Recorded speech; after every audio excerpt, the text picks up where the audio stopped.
The domino effect is a series of related events occurring as a direct result of one initial event. Some people call it a chain reaction. A few examples of family dominoes might include: my grandfather was an alcoholic, my father was an alcoholic, and so am I. Anger has always been an issue in our family. When we think of family dominoes, two inevitable questions arise. What part of your family rubbed off on you? Or just how much of a chip off the old block are you? Or do you choose to be? The most amazing thing about the domino effect is that it only takes one domino to start the effect, and only one domino to step out of the line to stop it.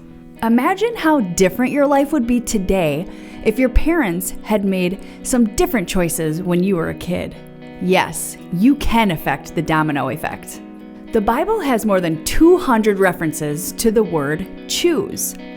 One of my favorites is where God says to the people, "I have set before you life and death, blessings and curses.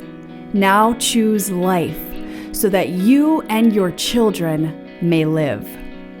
Today's families have so many fun choices: hockey, skiing, chess club, school plays, piano lessons, and more. Likewise, many churches offer a host of faith-building choices, such as Bible study, small groups, mission trips, summer camps, power life, retreats, and more. With such a plethora of choices available, we need to remember our children will generally follow our lead. If we like to fish, our kids will most likely enjoy fishing.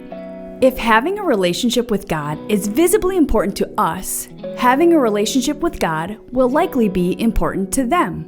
Choosing to pray at meals, choosing to pray every night before bed, choosing to go to church, we must be intentional in our choices, because whatever we choose will indeed affect the domino effect. Choose life, that you and your children may live.